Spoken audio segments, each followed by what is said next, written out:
fost odată ca niciodată, că de n-ar fi, nici nu s-ar povesti, un prinț frumos, cum rar îți este dat să vezi. Așa că prințul nostru, Sunt un prinț, cel mai frumos. da, nu mai contează, se pare că e țăcănit, nu mai contează cum arată nici calul.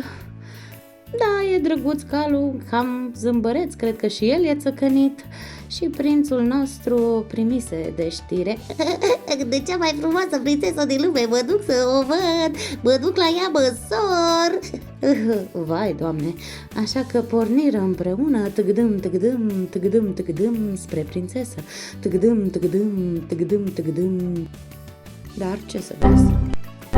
Ca autoare am hotărât să anulez. Nu putem lăsa orice țăcănit să ajungă la prințesă. Sfârșit!